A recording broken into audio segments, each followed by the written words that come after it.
All right. Good evening, everybody.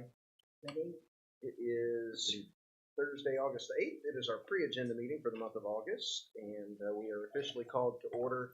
We have all but one of our board members present this evening, and I believe that Alderwoman Sledge should be here shortly. We will begin with invocation and pledge of allegiance. We'll start with the invocation. If you bow your heads. Father God, we thank you for all of the blessings that you have bestowed upon us in our town. We ask that you continue to be with us through the storm. We thank you for our crews that have been working diligently throughout the night and day to keep our town safe and operating. And we ask that you bring us much needed nourishing rain, but spare us from damage.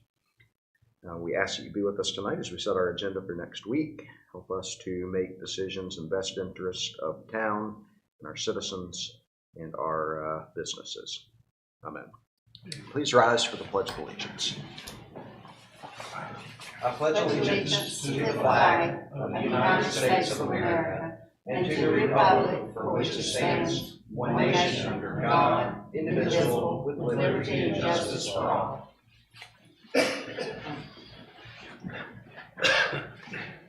All right, we have two public hearings this evening, and I'm going to invite Mr. Blunt forward on public hearing number 1, which is possible annexation of parcels 044024 through 044031, 044034, and 044076 on Lincoln Avenue. Mr. Blunt. Mayor, members of the board, you have basically heard this presentation twice already. One concerning the water line extension, one is the preliminary presentation on the annexation. And I'm going to give it to you again at your meeting Tuesday night. Do you want me to go through it again tonight? No, at your leisure. It's the pleasure of the board, but I would recommend seeing as how you're planning to go through it next week, and we will likely have more folks in attendance from the public, and there is no one here this evening. I would recommend that we dispense with the presentation tonight. Nothing has changed since the last time. Okay. All right, and so board, with that public hearing, we do not have anyone signed up to speak on that matter. And have we received any written correspondence on that hearing in particular? Not to my knowledge. Okay, very well. So is there a motion to close the public hearing? So moved. Second. There is a motion by Mayor Pro Tem and a second by Mr. Muhammad and a third by Ms. Moody. All in favor? All right, all opposed?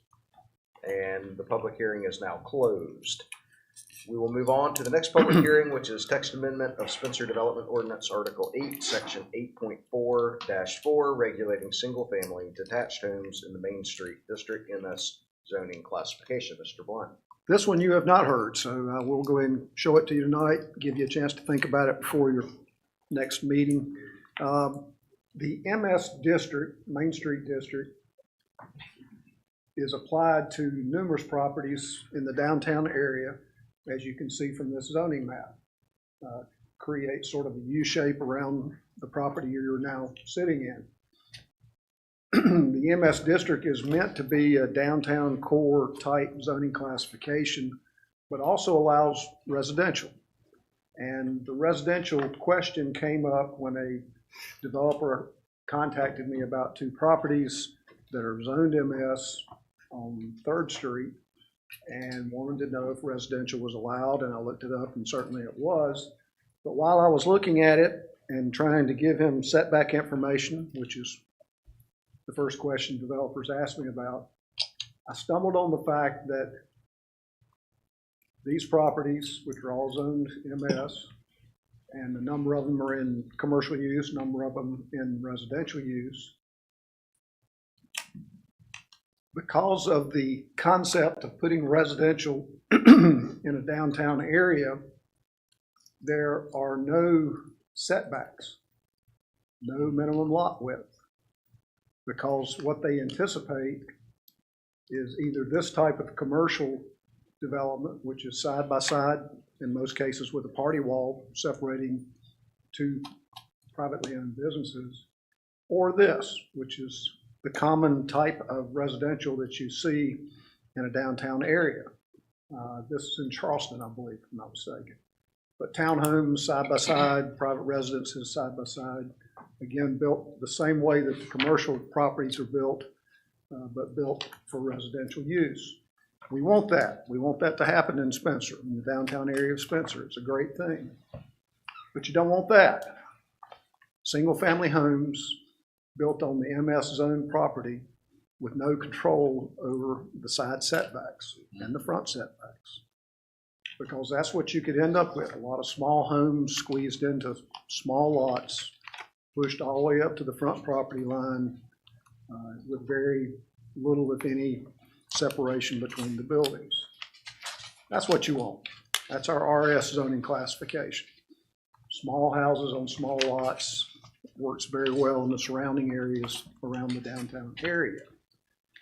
I tried to come up with a number of ways to fix the problem, and the simplest one I could come up with, because the RMST zoning works very well for those small residentials, is just to simply add that statement to the MS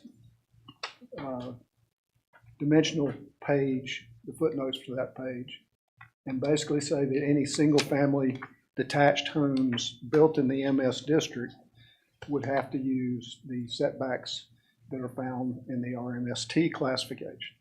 And that's what those are. 42-foot wide lot minimum, 5,000 square foot lot minimum, 12-foot setback from the front property line, 4 feet from the side and rear. Again, it's a classification and setback system that has worked well on the RMST lots for small homes. It should work just as well for the MS zones. The other option is to try to steer away from residential in the downtown area. That would be an option that would be, again, easily fixed with a text amendment.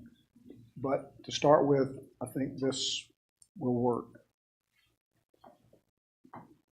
And so that's what I'll be bringing you next week, and you can have your public hearing, and then we can talk about it. Sounds good. Okay. Or similarly, for this public hearing, we do not have anyone signed up to speak this evening. And have we received any written or type correspondence? I have not, no. Okay. So seeing as how we do not have any correspondence on this, is there a motion to close this public hearing? Motion by Mayor Proto. Is there a second? Second. Second from Ms. Sledge. All in favor? Right. All opposed? And that public hearing is now closed as well. Thank you, Mr. Blunt. Be glad to answer any questions. Again, this is what we'd like to see as far as residential. Right. And what you're proposing would not prohibit it. It would allow that just like it does now. Perfect. Just, All right. I did have one question. Yes, ma'am. Are those townhouses allowed to be 16 feet wide? Is that what that's saying in this? Yes, in the RMST zoning classification, they are allowed to be a minimum of 16 feet wide, which is 20 feet the standard, but as small as 16 feet wide is not unusual for this type of townhome development. Okay. Usually these are 3 stories tall. You can't see the 3rd story because they set back on an angled roof, but that's usually how they can afford them in Charleston, is to build it on a 16-foot wide lot and 3 stories high and as deep as they can build it. That's what I thought I was reading, so just wanted to ask. You just got to suck in when you walk through the front door, right? Well, not to belittle them, but it's about the same width as a mobile home. So yeah, it certainly is a livable space. It just, you have to get used to one room width with a hallway, basically, what it boils down to. the minimum square footage was still 100 feet deep. Is that correct? Minimum, if this were adopted, the minimum lot size would be 5,000 square feet. 5,000. Yeah. Okay. So it's a still fairly good sized lot. Okay. We're not allowed to control the minimum size of a residential structure Right. by state law. Okay. We can talk some more next week, so y'all think Sounds about it. good. All right, the next thing is an informational update.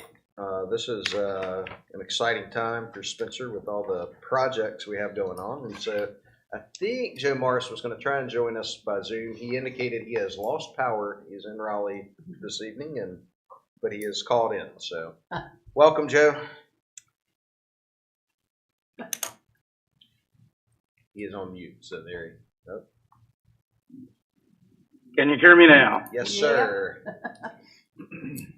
Good evening. Hope you're faring well. So far, so good. I've resorted to using my phone. I've moved out to the car, so I have a little more battery, but mostly it's just really wet and getting darker here. But it looks brighter there in than any it does event, glad to be here. In any event, we were able to meet with our apparent low bidder on our project for the town park. We know that their low bid was above the budgeted amount, and so I would like to commend the effort of the team at Ike's Construction, who did a really good job of putting together some ideas, some items that we might consider for some value engineering of the project to reduce the cost. But as we went through our conversation, a primary objective was not to reduce the overall quality of the project. There might be some finishes that could be changed. We looked at some possibilities to make some adaptations to the electrical that's being prepared, maybe a slightly different lighting, exterior lighting system, that sort of thing. And we still identified that there might be a gap in the funding. And one of the things that I don't have at my disposal are all the documents that were digitally sent to me that I could refer to the different items and the costs and that sort of thing. So I'll really need the town manager and Mayor Williams to jump in and to sort of flush this out. But the general idea is that they, based on our conversation, the team at Ike's Construction Company was going to present to us by the end of next week a new proposal that would potentially get our prices closer together, and that there might be a gap that we could look at that would allow us to pursue some additional resources to potentially fund the project. And so at this point, I'll just sort of listen to what others in the room might have to say. Yeah, Joe, so I'll chime in, and Peter, feel free to as well. We did have the opportunity, I know several of you were at the bid opening last week. The low bid came in at $2.44 million as the base bid. Plus there were a number of alternates that we could choose to do. But if you recall, our overall budget is a little under 1.9 million for the construction. We still have some obligated funds that have not been spent yet for things like construction admin and final engineering and architecture, that sort of thing. But basically for construction, we're looking at 1.8, so 1.85 or so and change for a budget of cash on hand to devote to the project. So that's something to keep in mind. So the bids came in at low bid came in at 2.44. Of the bids that we had, there was they're fairly close grouping, reasonable, but basically what it means is we've got to close that gap, and so that value engineering process is part of closing that gap. So basically what we have come to is we've talked with them about getting, with all the things that they've recommended and a few others that we've been talking about, getting a contract in place that is less than 2.2 million. So basically cutting out about $250,000 out of the base bid. So obviously that's still more than 1.8, 1.9 million. And so there's going to be a gap somewhere in the $350,000 to $400,000 range. And that's that piece that we've talked about going out, getting additional community support and funding. We've talked about that before with this park project, was actually opening it up, giving an option for folks to sponsor, whether it's sponsor a bench in memory of somebody, placards or that sort of thing, or even things like naming opportunities for, say, the bandstand, the water feature, those sorts of things. So all that to say is we feel very, very confident, mainly because we have Joe Morris working on it, that he will be able to secure that. That seems like a reasonable amount to go out and solicit. So with that, what that means is we can move forward with the contract once we get it to the number that we feel comfortable with the gap of going out and getting private funding. But what that means is we can do the contract, but we're going to have to do a budget ordinance that increases the amount of the project funding with a revenue source to balance that budget. That will basically be a funds yet to be determined, but basically it'll be a pot that balances that budget that says this is the fund, these are the funds that we're going to go out and solicit from the community. And so there's a way to do that. It just means that cash will not be on hand, but the good thing is we're not going to need that until later in the project because we have the bulk of the project funding ready to go. So it just puts all of us under a little bit of pressure to make sure that or maybe a lot of pressure, Joe, to really get out there and beat the bushes and really open it up as kind of a capital campaign for the broader community to support the park.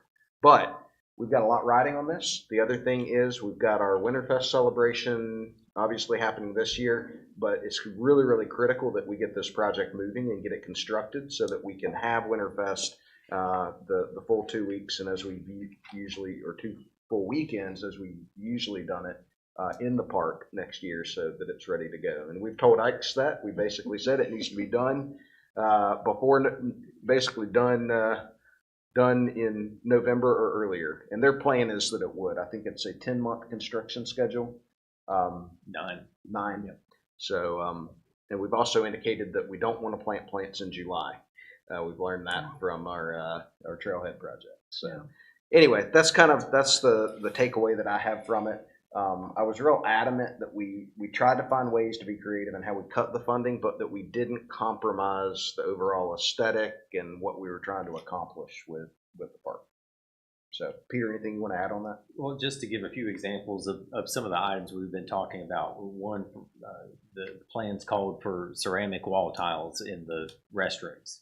Well, we can save a considerable amount by, instead of doing that, putting epoxy paint on the basically the cinder block walls that are going to use to construct the building, and will still give us the durability and result we would like, and save quite a bit. Other finish type things, some places using brick instead of using granite, which was something we'd like to have, but brick would be more affordable in certain places. Again, the electrical service and what we're looking there.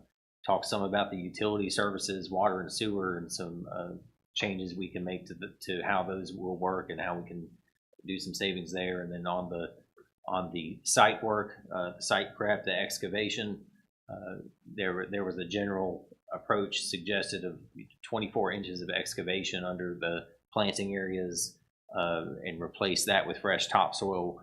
We think we can do this using 12 inches instead of 24 and still have it come out workable, and so on. Those are the kinds of things, and really, again, got to hand it to Ikes and their team. They came to us with this quite an extensive list of the ideas like that, which we really appreciated, and it really helped jumpstart the conversation.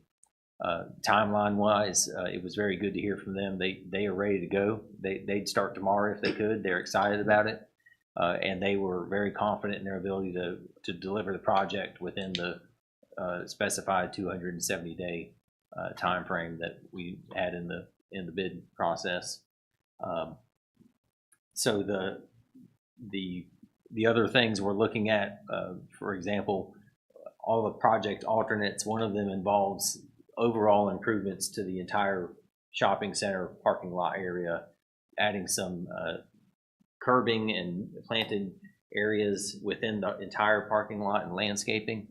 And that's a conversation we want to have with our neighbors. We're working on getting pricing from Ike's to spell out, what type of improvement would happen on the town property versus our neighbor's property, so we can look at that with our neighbors and see how they might be interested in participating to make those overall improvements throughout the rest of the shopping center. So we think the path forward is for the next week, Ike's is going to be fine tuning some of these numbers, and by next Friday, they're going to get us some more finite numbers on where a revised plans and specs would get us. And then what we'd like to do is next Tuesday, we're meeting, your regular August meeting. We'd like for that meeting to get recessed to a date the last week of August, so that we'd be able to come back, make a budget amendment to the projects, as you heard earlier, that will capture that amount that we believe we can raise through additional grants and donations, award the contract to the low bidder. And then the final piece of that, and something we're going to be working on with Joe, is this capital campaign, putting together the menu of naming opportunities. What will your name on the building be worth? What will sponsoring an upgraded parking lot with new permeable concrete pavers versus using the existing asphalt? To be a part of that, we may need 200 people to chip in $5, or and so on, or probably much more than that. But those are the type of things that we'll put together as sort of a suggested giving opportunity schedule or menu, and have y'all give your approval. And then once all those things are approved by the board, then we can start running again. So, and that then also means that, as they work through these numbers, we will have to have a special call meeting. Or recess Tuesday's meeting. Right, I'm sorry. Yeah. I'm sorry, that is the plan. That's what we talked about, rather than having to do the special call meeting, is after Tuesday's meeting, rather than adjourning, we'll simply recess that meeting. And we do probably need to go ahead and look at calendars to see what date that we should recess to, at which point we can come back, and then we'll have all the numbers and the information to be able to consider and hopefully approve a revised project budget, and then ultimately authorize the manager to enter into the contract with the apparent low bidder, so that we can get this moving. So with that, questions from the board? I have a question. Any of these ordinances, does that include anything about this marquee sign out front? Those are in the base project as an allowance. We have funds in the base bid for a sign allowance, and that's approximately $75,000 that we've got set aside for that. And yeah, Steve, that's been a priority of the board and folks in the community, especially from an electronic sign perspective, for information. And that was something that we had been planning for, that we didn't want to cut out. Okay, that's what I want to make sure. Yeah. Yeah, thank you. Other examples, I think, are, the flagpoles have been specified. There's an option to do a little bit different flagpole that doesn't cost $11,000. And so the other thing is, there have been some civic organizations within our community and Rowan County that have expressed an interest in doing something with the park. And so things like that, like the flag concourse, that sort of thing, would be great sponsorship opportunities for a club or an organization to adopt or sponsor. Okay. So with that, do we want to look at, while we're talking about it, the potential date that we will maybe want to recess to? Again, we're suggesting doing it the week of the 26th. And so, ideally, the 29th seems like it would be that Thursday, or the 22nd. The only problem I have on the 22nd is I will be coming back from Raleigh, from Durham, but could do an evening meeting. But honestly, the 29th would be best I'm already booked on that. Okay. Excuse me, on the 29th, we actually have something in the boardroom. There's a listening session. What time is that? That's at 6 o'clock. Until, They didn't give me an end time, but I can find out if, Is something like the Tuesday, the 27th, though, workable well, date? that's what we were saying, is I'll be coming back from Durham, and I think Aaron has something that day as well. I can. Sorry, I thought you I said thought you- 22nd. I'm sorry. 27th. Okay. Yeah, I thought you said the 22nd too. I'm sorry, 27th. So, okay. I can make the 27th work.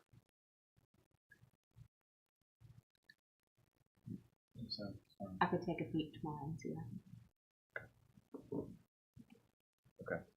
So do we want to say 5:30 On the 27th. on the 27th?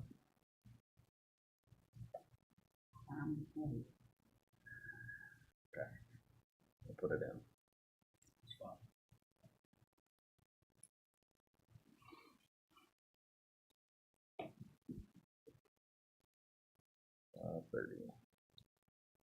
What time?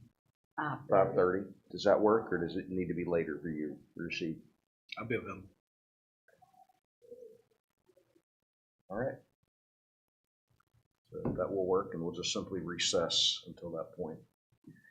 Okay. Very good.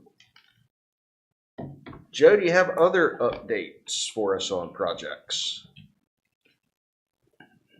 I guess the things that are more or less in the hopper, we have our grant that's still being considered for the Grants Creek Blueway, which we submitted back in May. We probably won't hear an answer about the award on that project until later this late fall, early winter, November, December. That's what we were told.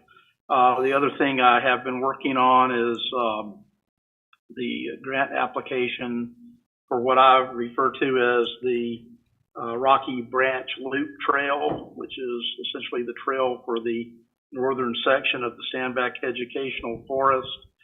We've been in communication with the Carolina Red Trail. They have indicated that they would be willing to make a grant to us. That will become official when their board meets later in August. And so we're getting closer and closer to maximizing or optimizing the funds that we need to leverage a full $500,000 grant. We're a little bit of ways on that, but we're still working on that.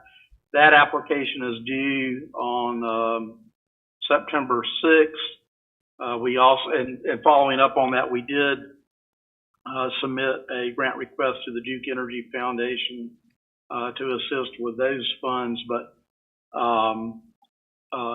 probably will not hear back from them for a few weeks or a couple of months. I think Peter has reached out to their folks that do the philanthropy in North Carolina, and we may have a conversation with the lead staff person on that about a timeline and what we might be able to expect. But we're continuously looking under the sofa cushions for quarters and loose change and trying to find the funds to make things work. And I'm always optimistic.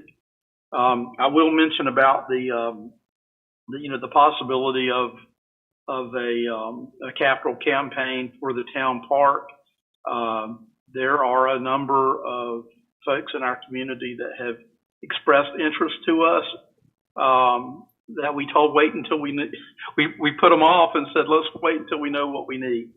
And so there are a number of calls that we need to make once we have the number, the gap that we're trying to make up. We can make some well-placed phone calls, and hopefully we will have a good understanding of what it's going to take to make that project work. So I have a lot of confidence, and I believe that Spencer's up for the task. But I'll make one sort of closing comment. It's going to take everybody on this. once we get it figured out, we're really going to need to engage with the Board of Aldermen to help us with this. And so I'm looking forward to working with the folks in the room there and making this project come together for the Spencer community. Thanks, Joe. Board, any other questions? Okay. I had something that was going through my mind. Let me see if I can pull it back. Okay. Joe, do we know by chance if there's any money that would still be unallocated from ARPA money at the county level? I do not know the answer to that question. That's a great question, though. It's certainly something that could be asked. And there's something called a Great Trails Conference that's coming up. Is that something that you would be going to or know about? I can't remember who's doing it now. So I don't have that on my calendar. Do you know the date of it and where it might be? Let me look and get back to it. I saw something about it just today. That may be through League of Municipalities. I'm not sure. I believe it's in middle of September, Joe, maybe around the 11th or the 13th, and we actually got the folks at North Carolina Commerce and the core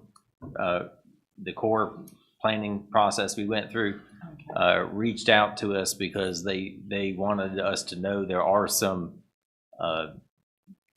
I'll call it sponsorship opportunities for folks to attend certain conferences and trainings, and that was one of them. So I know we were well, there it is, September 11th through 13th. So we were looking at that to see if there was, whether it's that or another opportunity, an ability for somebody to plug into one of those. I was looking at looking for grants information today and happened to run across a couple of things. So. Okay. Thank you, Joe. Thanks, Joe. Stay safe. Thank you. Thank you, Joe. Thank you. Board, we will now move into review of our agenda for next Tuesday. So we'll go through the proposed items, and if we need to add or remove anything, we can do that this evening. And of course, we'll have an opportunity once again on Tuesday to do that. I will start off by saying, obviously, one of the things we'll have is public comment. There is a good possibility we'll have quite a few people here for public comment in light of the announcement that was made this week about the parade and not the 'Tis the Season Spectacular Parade not being in Spencer this year. So we should just be cognizant of that. And the other thing I want to remind our board and our community as well is, as I know it's a contentious issue, it is a disappointing issue for all of us in Spencer and a lot of folks in the county as well of the decision that's been made. But we do need to recognize, that this was not our decision to make, and it's a decision that has been made. And so while we may not like it, I think we need to recognize and make sure that we remain respectful through this process, gracious to the folks within our community, as well as the folks outside of our community that worked the last 7 years and to put the 'Tis the Season Spectacular Parade on, and also recognizing the folks throughout our history that started the original Holiday Caravan Parade. So my plea would be that we be kind in this process, we be understanding, we be empathetic with one another, and most importantly for our board, that we be supportive of our community and our citizens that are interested. I think there's been a groundswelling of support to maybe do our own parade of some sort. And so I applaud the folks in the community that have stepped up and raised their hands and said, hey, this means a lot to us. We want to keep this tradition going. And so with that, I will announce tonight, since it'll be before our meeting on Tuesday, there is a meeting that citizens in the community have organized for next Monday night. It'll be at the Rowan County Fairgrounds at their building they have there. They did it there because they did anticipate that there will likely be a large number of folks that are interested. And so just want to make sure the community is aware of that. We've posted it on social media so folks are aware as well. And I think the big thing there is the intent is for folks to come with a positive attitude and fresh new ideas for what the future of the parade might look like. And I would also ask that as we go through and start thinking about that, as our community thinks about it, that we make sure that it helps to complement the holiday celebrations that we already do, like Winterfest, which is turned into a great thing, as well as the Polar Express and what the Transportation Museum is doing.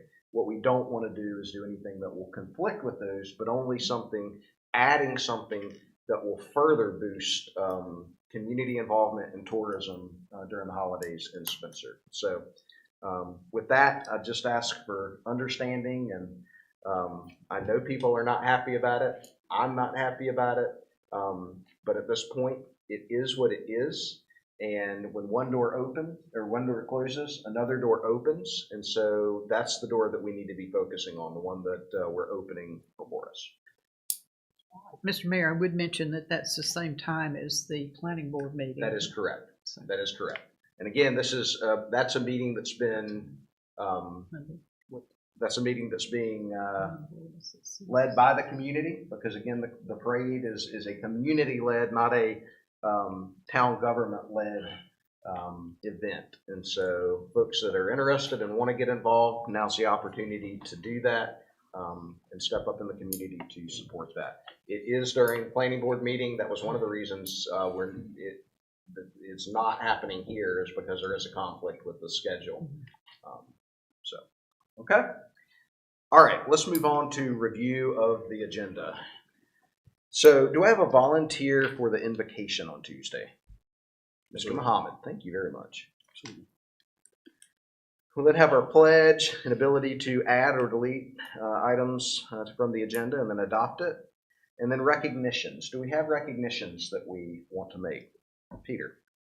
Yes, I would like to have just a moment to make a recognition of several of our staff members. Okay. Board, any recognitions?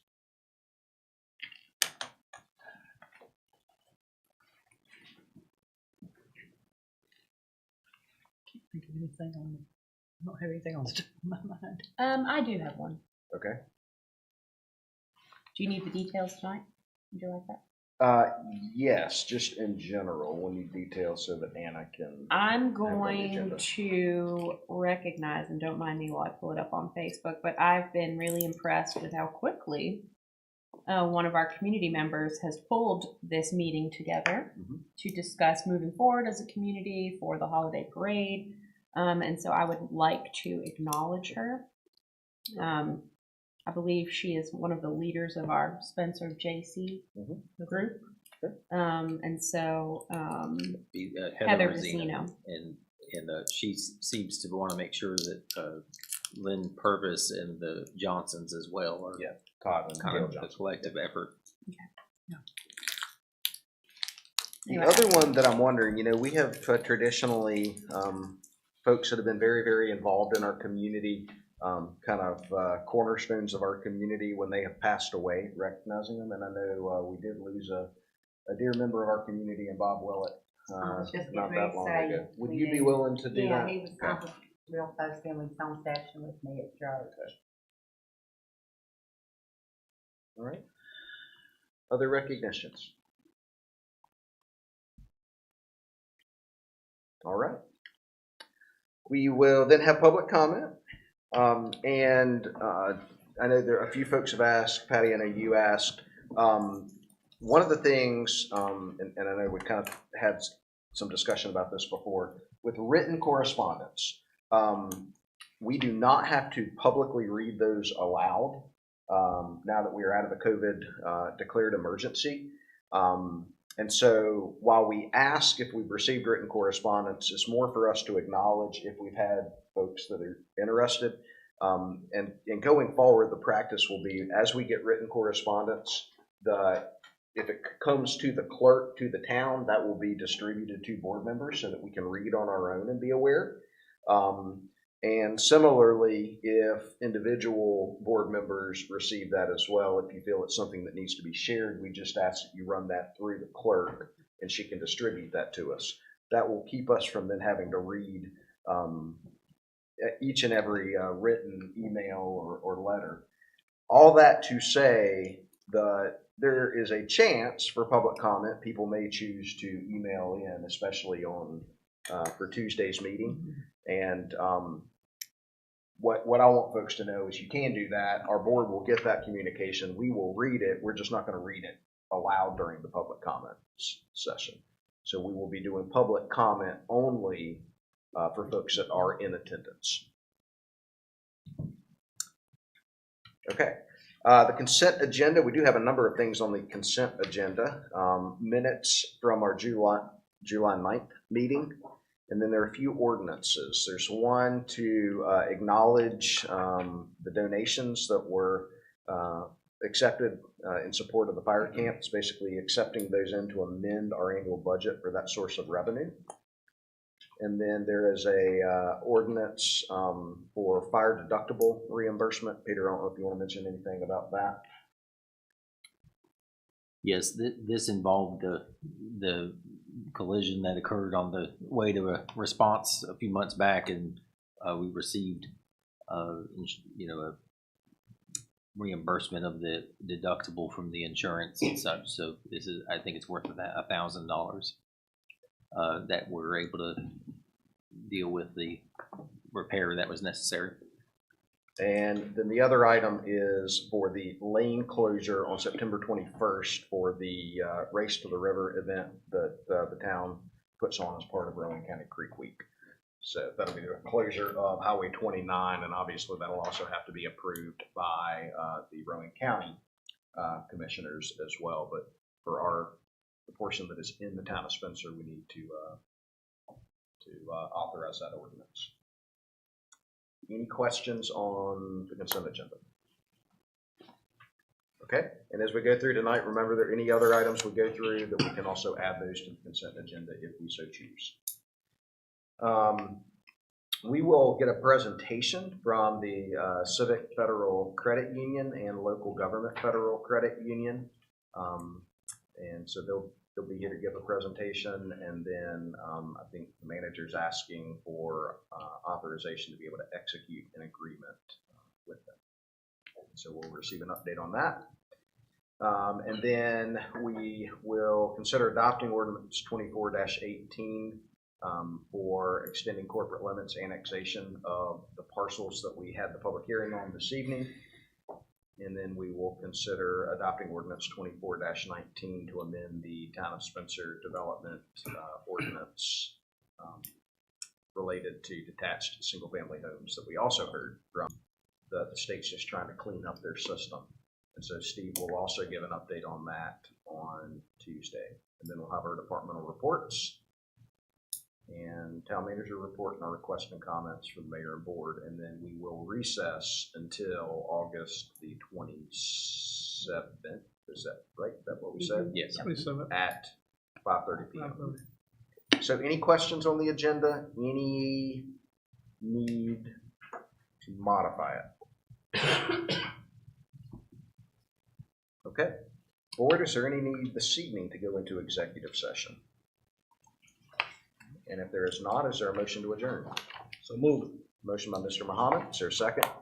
Second. Second from Ms. Moody. All in favor? All right. All opposed? We stand adjourned. Thank you all.